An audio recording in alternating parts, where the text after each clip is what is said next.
2,000 years before anyone wrote a single word about anger management, the Stoics had already mapped the entire battlefield. They did not study calm as an accident of personality. They studied it as a craft, the same way a blacksmith studies fire, the same way a sculptor studies stone. And at the center of everything they taught sat one discovery, repeated by every Stoic voice across 4 centuries in slightly different words. Between what happens to you and what you do about it, there is a space. That space is small. That space is also the entire territory where a human life is actually lived. Almost no one ever discovers this space exists. People live as though the insult and the outburst are the same event, fused together with no gap at all, as though a cruel word reaches the ear and a sharp reply leaves the mouth in a single unbroken motion, with nothing standing watch in between. The Stoics called this living like cattle, driven wherever the next provocation happened to push you. It is not an insult. It is simply an accurate description of a mind that has never been trained. Seneca said, "The greatest remedy for anger is delay." That single sentence contains the whole of what follows. Delay is not weakness. Delay is not hesitation born of fear. Delay is the deliberate widening of that sacred space between trigger and response until it becomes wide enough to actually live inside, wide enough for reason to enter before the reaction does. This video walks through 5 ancient disciplines drawn directly from Stoic teaching, each one aimed at a different part of that same space.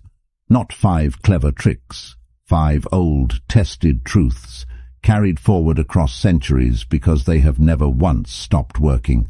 By the end, you will understand exactly why some souls remain steady under provocation, and exactly what the ancients believed was missing in those who do not. None of these disciplines demand a crisis to practice. The Stoics themselves rarely trained on the great catastrophes of life. Those arrive too rarely and too suddenly to serve as a training ground. They trained instead on the small daily irritations, the slow servant, the rude stranger, the disappointing meal. Marcus Aurelius, ruling an empire, still found his patience tested by ordinary people doing ordinary, irritating things. And he wrote about it nightly, treating each irritation as a fresh chance to practice. This is one of the most overlooked truths in all of Stoic philosophy. The school is often remembered for its teachings on death, exile, and catastrophic loss, and those teachings are real and important. But the actual daily practice of Stoicism, the part that built the character capable of facing those greater trials, happened almost entirely in small, forgettable moments. A delayed letter, an unhelpful merchant, a disagreement with a friend over something trivial. The great trials test the character that small trials have already built. They do not build it themselves. You need not be perfect at any of this today. None of the Stoics were.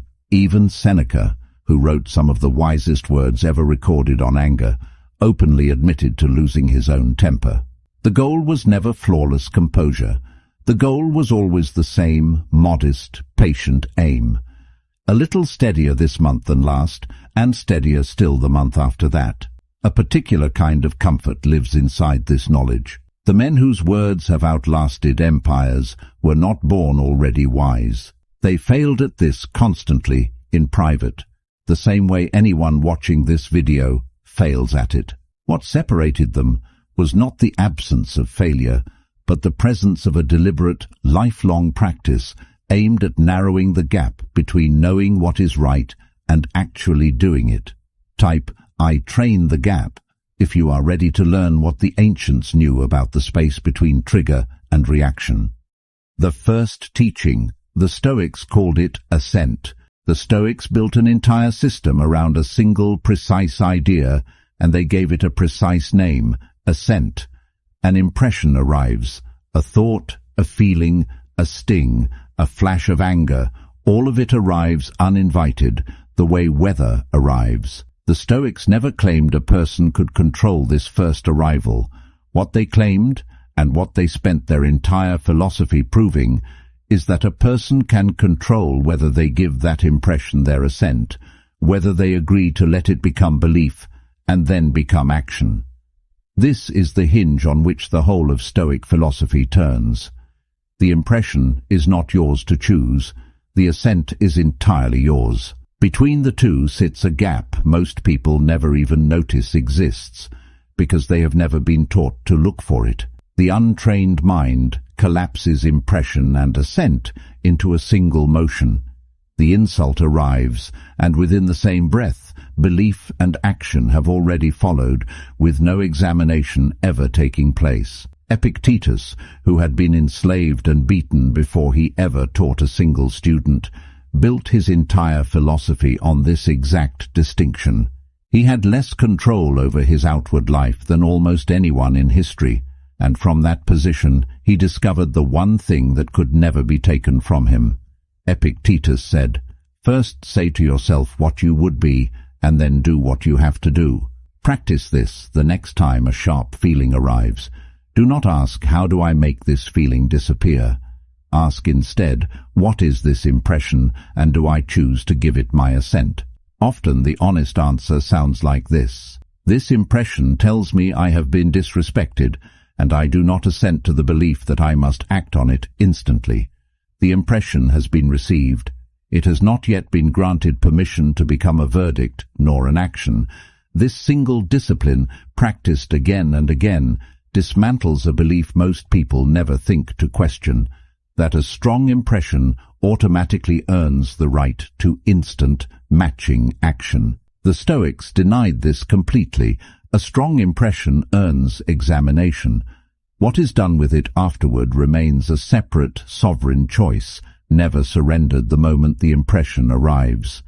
The Stoics taught a simple exercise for strengthening this exact muscle. The moment an impression strikes, silently name it as an impression rather than as truth. Not, "I have been wronged," but an impression has arisen that tells me I have been wronged. This is not a trick of language for its own sake. It reflects something the Stoics held to be literally true. You are the one examining the impression, not the impression itself, no matter how convincingly it insists otherwise. This also explains an observation the Stoics made repeatedly about why some souls recover from a hard moment swiftly, while others carry the wound for days. The swift to recover are not suppressing the impression. They are simply granting it what it asked for in the first place, to be seen, rather than handing it command of every decision that follows. An impression that has been seen tends to settle. An impression that has been obeyed tends to multiply, drawing further impressions in its wake. Picture an ordinary moment. A driver cuts you off without warning. The impression strikes instantly. Heat, a hand reaching for the horn.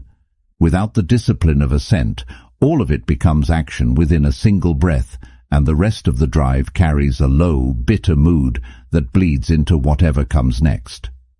With the discipline, the same impression arrives, is examined. There it is, sharp and immediate, and a separate, calm decision follows about what, if anything, truly needs to happen. Often the answer is nothing. The impression has been received. It was never granted command of the next 10 minutes of your life. The Stoics did not consider this discipline a denial of feeling. Epictetus himself never claimed a wise person feels nothing when struck by misfortune or insult. He claimed only that the wise person does not mistake the first jolt of feeling for a final verdict on what must be done about it. The untrained mind treats every strong impression as though it arrived already carrying its own instructions. The trained mind understands that the impression delivers only information, and the instructions, if any are needed at all, must still be written by reason. This teaching also explains something the Stoics observed about character over long stretches of time. A person who consistently grants instant assent to every passing impression slowly becomes unpredictable even to themselves, governed by whichever feeling happens to arrive loudest on a given day. A person who practices withholding assent, even imperfectly, begins to notice a strange steadiness settling into their own character. not because the impressions stopped arriving, but because the impressions stopped being mistaken for commands. A useful distinction is worth holding on to here, one the Stoics themselves drew carefully. Withholding assent is not the same as denying that an impression exists, nor pretending it carries no weight. Epictetus was once asked whether grief itself was wrong, and his answer was more nuanced than people often assume. The first tears, the first surge of sorrow, he considered involuntary and entirely human. What concerned him was the assent that followed, the decision made afterward to dwell in despair indefinitely, to let the involuntary first wave become a chosen, prolonged condition rather than a passing storm that was allowed to pass. This same wisdom applies to anger as readily as it applies to grief. The first spark is not the failure. The failure, if one occurs, lives entirely in what happens after the spark, whether it is examined and allowed to pass, or fed and allowed to grow into something that governs the rest of the day. Comment: I withhold my assent if you just understood for the first time that a feeling and a belief are not the same thing. The second teaching, what disturbs you is never the event itself. Epictetus opened his most famous teaching with a sentence so simple it is easy to walk past without ever absorbing its weight. Men are disturbed not by events, but by the opinions they hold about events. This is not a comforting platitude. It is a precise, almost clinical diagnosis of where suffering actually originates, and it places the entire matter uncomfortably in the hands of the one suffering. This means the flash of rage at a careless comment this morning was very likely never truly about the comment at all. It was about an opinion attached to it within the same instant, an opinion built, quietly, from every similar moment that came before. Stretching back through years, the comment itself had nothing to do with.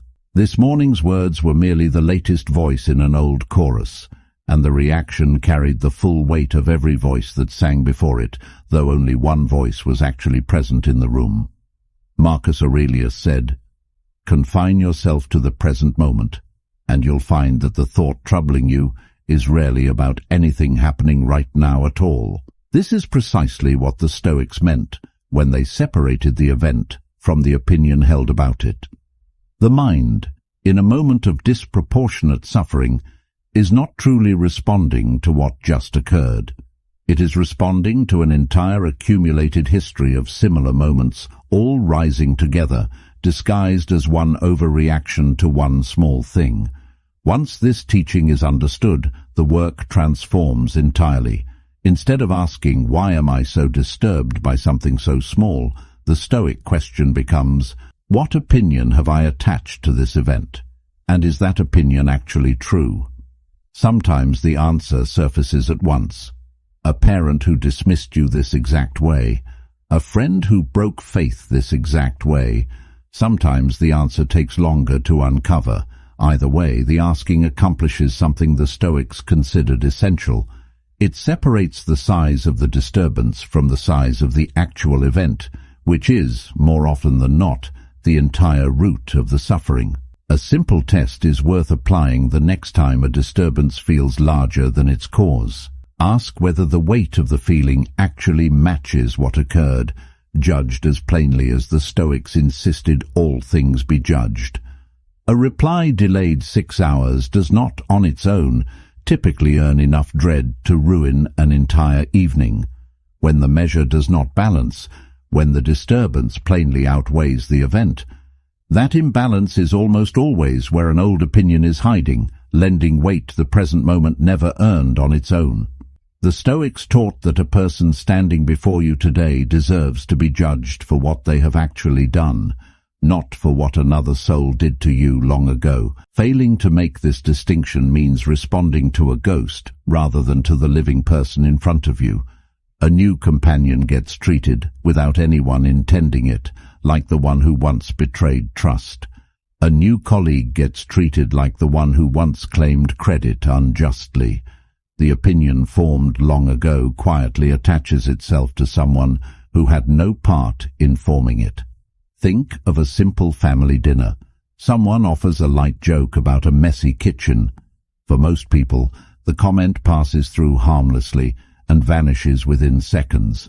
But for someone shaped by years of constant criticism, that same small joke can suddenly feel like an indictment of their entire character, and the reaction that follows arrives wildly out of proportion to one small joke at the table. The Stoics would say plainly, "The joke did not disturb you. Your opinion about the joke disturbed you, and that opinion was built somewhere else, long before tonight." Epictetus pressed this teaching even further than most modern readers expect. He argued that even death itself, the event most people consider the worst possible thing that could happen, is not actually terrible in itself. What is terrible, he insisted, is the opinion that death is terrible. This claim sounds almost shocking stated plainly, yet it is simply the same principle applied to its furthest extreme. If even death is governed by opinion rather than by the bare fact of the event, then surely a delayed reply, a careless comment, or a missed greeting falls easily within the same territory. This teaching does not ask anyone to deny that genuine harms exist in the world, and the Stoics were careful never to claim otherwise. A real betrayal is a real betrayal. A real injustice is a real injustice. What the Stoics insisted upon was something narrower and, in its own way, more demanding, that the suffering attached to these events is rarely proportional to the events themselves, and that the gap between the two is almost always filled by opinion rather than by fact. Closing that gap does not erase the wrong. It simply prevents the wrong from being multiplied indefinitely by a mind that keeps adding interest to an old debt. This does not make today's event unimportant. It makes the response to it true rather than inflated. A real boundary can still be set.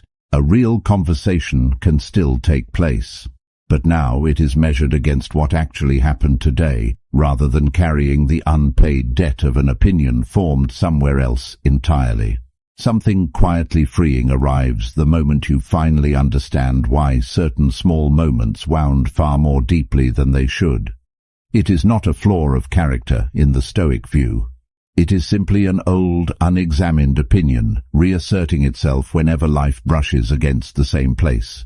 Examine the opinion honestly, and it loses much of its power. The same way Epictetus taught that any disturbance, once traced back to the actual opinion creating it, can be questioned and very often dissolved. This examination is not a single act performed once and forgotten. The Stoics treated it as a recurring discipline, returned to again and again across an entire lifetime, because old opinions rarely surrender after only one honest look.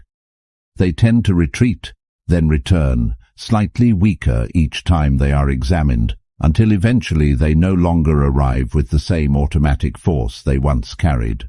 Drop "I examine my opinion" below if you just realize today's reaction was carrying the weight of an old belief, not today's event. The third teaching. Speak as the wise are said to speak. The Stoics paid close attention not only to what was said under pressure, but to how it was said, and they considered this no small matter. Seneca, writing directly on the subject of anger, observed that the angry voice betrays its owner before a single accusation is even understood. The pitch rises, the words come faster, the body itself begins to behave as though under attack, regardless of whether any real danger exists at all. Seneca said, "Speak rarely, but say much." This single line carries an entire discipline within it. The wise do not speak less because they have less to say. They speak less because they have learned that a flood of words, delivered quickly and loudly, rarely persuades anyone of anything. A few words, delivered slowly and with weight, tend to land where many words simply scatter. The Stoics believed that a calm, measured voice was not merely a courtesy extended to others.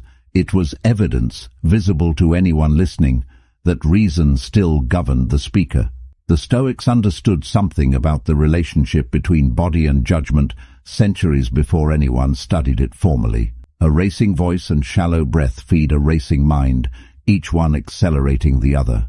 A slow, low voice and a deepened breath do the opposite. They signal to the body that no true emergency exists, and the body, more often than the mind expects, tends to believe the signal and settle accordingly. Practice this the next time tension begins to rise. Choose deliberately to lower your voice rather than raise it. Choose a plain, unhurried sentence. Let us slow down for a moment, or I want to understand this fully before I respond. The Stoics would say the words themselves matter less than the spirit carrying them. A calm voice, even delivering a firm truth, tends to settle a room. A raised voice, even delivering a fair point, tends to ignite one. This same principle, the Stoics believed, extends to written words as well, though they themselves wrote with pen and parchment rather than glowing screens. Short, sharp phrasing reads as agitation, no matter the century. Longer, unhurried sentences read as steadiness, even while addressing something genuinely difficult. Choosing to write slowly during a tense exchange does in writing what a lowered voice does in speech. It reveals, through form alone, that reason still holds the pen. A further reason the Stoics valued the calm voice is easily overlooked. A measured voice forces the listener to attend more closely, simply because it offers nothing to react against, except the actual meaning of the words. A raised voice gives the listener an excuse to grow defensive without ever engaging the substance of what was said. Remove that excuse, and what remains is, more often than not, an honest exchange neither side expected when the conversation began. Practice this somewhere the stakes are small before relying on it where the stakes are great. Speak a single ordinary sentence today more slowly than feels natural, and notice what changes in how it is received. The Stoics trained virtue the same way any craft is trained, in small repetitions, on ordinary days, long before the great test ever arrives. A deeper reason explains why the Stoics cared so much about the manner of speech, beyond its effect on others. They believed the way a person speaks under pressure reveals, more honestly than almost anything else, whether reason or passion currently governs that person's soul. A philosopher could claim great wisdom in calm conditions and reveal nothing true about their actual character. It was only under provocation, when the voice was tested, that the real state of the soul became visible to others, and more importantly, to the person speaking. This is why Seneca treated the angry voice not as a minor flaw of manner, but as direct evidence of a mind temporarily overtaken. He observed that anger, more than any other passion, disguises itself as strength while it operates, convincing the angry person that their raised voice is righteous force, rather than a loss of the very governance the Stoics prized above almost everything else. Seneca went further still, writing an entire treatise on anger, in which he described it as a brief madness, a temporary loss of reason that feels while it lasts, exactly like clarity and conviction. This is precisely what makes anger so dangerous in his view. It does not announce itself as weakness. It dresses itself as righteous certainty, and only afterward, once the voice has settled and the words can no longer be unsaid, does the mind recognize what actually happened in that moment. This particular discipline tends to reveal progress more quickly than the others, and for good reason. The voice is immediate and audible, impossible to hide from oneself the way an internal thought sometimes can be. A person who has practiced this for even a few weeks often notices, almost with surprise, the exact instant their own voice begins to rise. A kind of self-awareness the Stoics considered essential, and one that simply was not available before the practice began. Type, "I speak with a measured voice," if you are ready to practice this the next time tension arrives uninvited. The fourth teaching, suspend judgment until it is earned. The Stoics drew a careful line between perceiving something and judging it, and they considered the gap between those two acts to be sacred ground, worth defending fiercely. To perceive an event is simply to register that it occurred. To judge it is to attach meaning, motive, and consequence. And the Stoics warned again and again that judgment rushed into being before the evidence has arrived is judgment built on nothing but discomfort. Marcus Aurelius said, "Waste no more time arguing what a good person should be one." A quieter teaching sits beside that one throughout his private writings. Waste no more time forcing a verdict before the evidence has actually shown itself. Most painful overreactions, examined honestly, trace back to exactly this failure. An unclear situation was transformed into a confident, dark judgment within seconds, and everything that followed was built upon a verdict never once tested against reality. The discipline lies in noticing the precise instant a judgment tries to form before enough is truly known. A friend has not replied in 6 hours. The judgment eager to form might whisper they are avoiding me or I have done something wrong. The honest Stoic position at 6 hours is simply this is not yet known, a position almost no one finds comfortable to inhabit, which is exactly why most abandon it within seconds in favor of any judgment at all, because a painful certainty feels lighter to carry than an open question. The Stoics taught that suspending judgment is not the same as refusing to ever judge. It means reaching a conclusion only once there is genuinely enough to support it, rather than the instant the discomfort of not knowing becomes unbearable. This single distinction, properly understood, prevents an enormous share of the suffering most people accept as simply part of being human. A true cost deserves naming here, one almost no one calculates while rushing toward false comfort. Every hasty judgment must eventually be unwound, often at a far steeper price than patience would ever have demanded. An accusation built upon an incomplete picture must be undone once the full truth arrives. A friendship withdrawn over a misread signal must be mended, if it can be mended at all, once the honest explanation finally surfaces.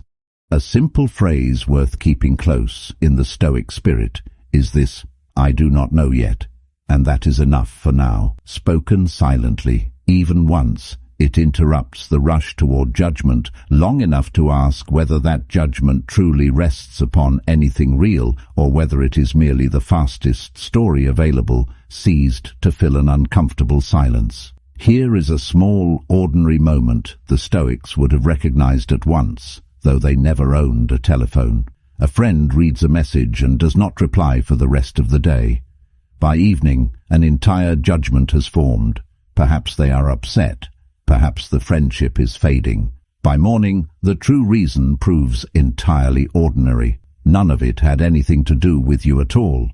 An entire evening was spent defending against a judgment that was never even true, simply because the open question felt unbearable to sit with for a few more hours. The Stoics would offer a simple law here. Whenever a silence is filled with the worst possible judgment, pause and ask whether a far more ordinary explanation sits quietly beside it. There almost always is one. Ordinary explanations rarely command the same attention as dramatic ones, yet they are right far more often, and granting them a fair hearing spares an enormous weight of needless suffering. The Stoics also taught that suspended judgment was not merely a private comfort, but a form of justice owed to others. To judge a person's motives before the evidence has arrived is, in a quiet way, a kind of theft, claiming to know something about another soul that has not actually been earned through honest observation. Marcus Aurelius wrote often about extending this same patience to the people around him, reminding himself that most who wronged him did so out of confusion rather than true malice, and that a hasty judgment robbed them of a fairness he would have wanted for himself. This extends, in Marcus Aurelius's own writing, to a striking degree of generosity toward people who genuinely had wronged him. He reminded himself, repeatedly, that those who act badly usually do so because they cannot see clearly, not because they have chosen cruelty with full understanding of what they were doing. This was not naivety on his part. It was a deliberate discipline, practiced because he understood that a mind quick to assume the worst of others tends, over time, to become a mind that suffers the worst, regardless of what those around it actually intended.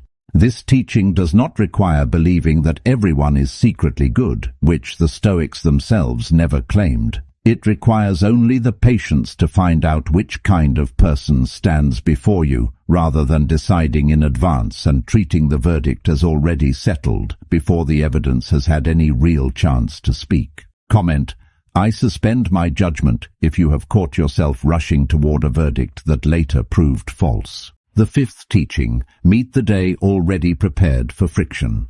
Marcus Aurelius opened many of his private mornings the same way, and the opening line still startles modern readers the first time they encounter it. He reminded himself, before his feet even touched the floor, that the people he would deal with that day would be meddling, ungrateful, dishonest, jealous, and difficult.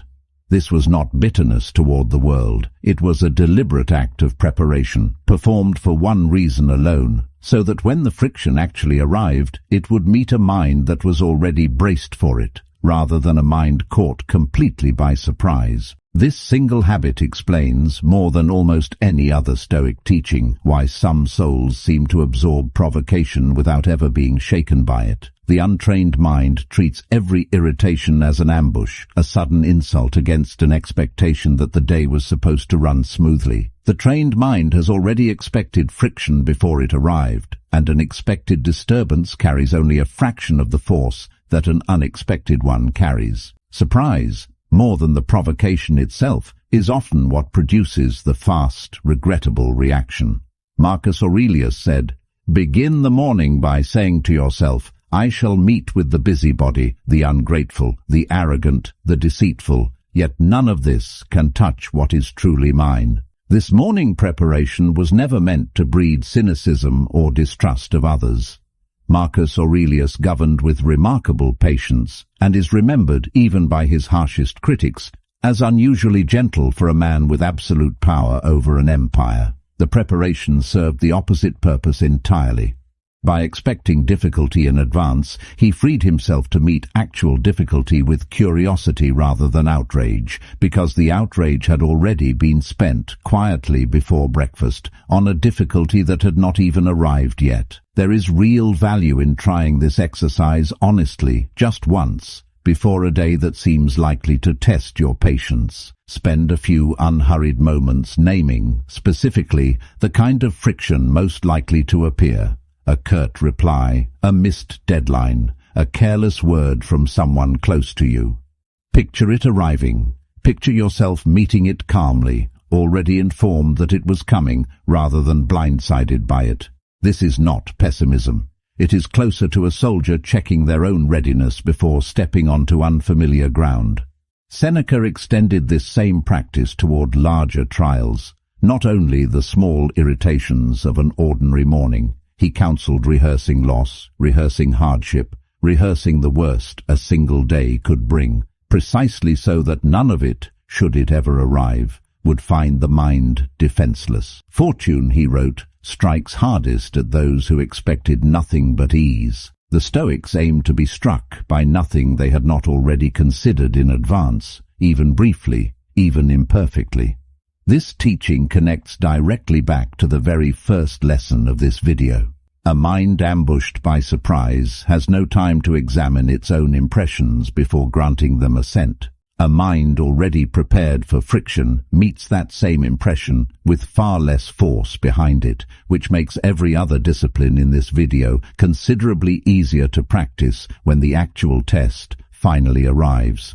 Consider how differently a single delayed flight lands on two different travelers. One expected smooth, uninterrupted travel and feels personally wronged the moment the delay is announced, as though the universe owed them an apology. The other expected, in some quiet corner of their mind, that travel involves friction as a matter of course, and the same delay registers simply as the friction they had already accounted for. Nothing about the delay itself changed between the two travelers. Only the preparation did, and that preparation alone determined whether the next hour was spent in quiet patience or in mounting fury. None of this requires gloom or constant vigilance against imagined disaster. A few unhurried minutes each morning naming what kind of friction the day might bring is enough. The aim is modest, not to predict the future with any accuracy, but simply to remove the element of surprise from ordinary human difficulty, so that patience never has to be assembled from nothing in the heat of an actual provocation. Last one. Type, I prepare for the friction ahead, and choose tomorrow morning as the morning you truly begin. 5 ancient teachings. Withholding assent until reason has examined the impression. Tracing a disturbance back to the opinion that actually created it, not the event itself. Speaking with a measured voice, so reason rather than alarm holds the word. Suspending judgment until the evidence has truly arrived. And meeting each day already prepared for friction, the way Marcus Aurelius prepared himself each morning, so that provocation never lands as ambush, but as something already expected and already met with composure. None of this asks you to become someone else. The fear, the anger, the sting of betrayal, none of it vanishes, and the Stoics never claimed it would. What changes is what unfolds in the small space between the impression and the reply. That space is narrow. Yet the Stoics insisted it is nearly the entire territory in which a human life and a human character are actually decided, one moment at a time, across an entire lifetime. The Stoics never believed a person could choose what befalls them. Marcus Aurelius governed an empire through plague and war, and still could not choose those things. What every Stoic from Zeno to Seneca to Epictetus to Marcus Aurelius insisted upon across 4 centuries and radically different circumstances was this: the response remains entirely yours, in every circumstance without exception. Pause for a moment on the sheer span of time that idea has survived. Zeno first taught it in a painted porch in Athens, centuries before Rome had risen to its height. Epictetus taught it from a position of literal enslavement. Marcus Aurelius taught it to himself, privately, while commanding the most powerful army in the known world. 3 radically different lives, 3 radically different stations, and one identical conviction passed faithfully between them: that the space between event and response belongs, in every single case, entirely to the one standing inside it. You were not born with this strength. Neither was any Stoic who taught it. It was built, the same 5 teachings, practiced upon the same small, forgettable moments that arrive constantly and matter to almost no one, except the soul deciding in that very instant who they intend to be inside them. A particular kind of confidence arises only from this kind of training, one the Stoics named ataraxia, an untroubled steadiness that does not depend on circumstances going well. It is not the confidence of believing nothing will ever go wrong. It is the steadier confidence of knowing that whatever does go wrong, a trained and examined response already waits to meet it. Choose the teaching that struck you hardest while listening. That is the one your life is asking you to train first. Practice it this week upon something small enough that failure costs almost nothing, so that when something truly difficult arrives, the teaching already feels familiar rather than attempted for the first time under real pressure. A full year of this practice looks from a distance almost unremarkable, the way Stoic philosophy itself often looks unremarkable to those who have never tried to actually live it. Lived day by day, up close, it looks like something else entirely. An argument that never happened, a friendship that survived a misunderstanding, a version of you that others, without ever knowing the discipline behind it, simply begin to call unshakable. This is, in the end, what the ancients actually meant by wisdom. Not a vast collection of facts about the universe, but a settled, practiced mastery over the small space between what happens and what is done about it. Every Stoic text that survives, across centuries of war, fire, and loss, points back toward this same narrow ground, because the ancients understood something modern life still struggles to accept. There is no larger battlefield available to any human being than their own response to what life brings them. Consider how strange it is that these words have survived at all. Empires that once seemed permanent have crumbled into ruin. Languages that once filled entire continents have gone silent, and yet a handful of letters written by a Roman philosopher to a friend, a private journal never meant for publication, a series of lectures recorded by a student. These fragments have outlasted nearly everything else from their era, because the problem they addressed has never once stopped being the central problem of human life. Every generation rediscovers the same narrow gap between provocation and response, and every generation must learn, as if for the first time, that the gap is where freedom actually lives. You need no perfect week to begin. You need only a single moment, today, in which an impression is examined before it is obeyed. That is the whole of the beginning. Everything else is built slowly, faithfully, the same way it was built by every Stoic who came before you. If this reached you exactly when you needed it, hit that like button, leave a comment with the teaching you are choosing to begin with, and send this to the one soul in your life who could use a longer pause between provocation and reply. Subscribe for more ancient wisdom made practical for the life you're actually living. And remember, the calmest person in any room is very often the one who studied the oldest teachings the most carefully.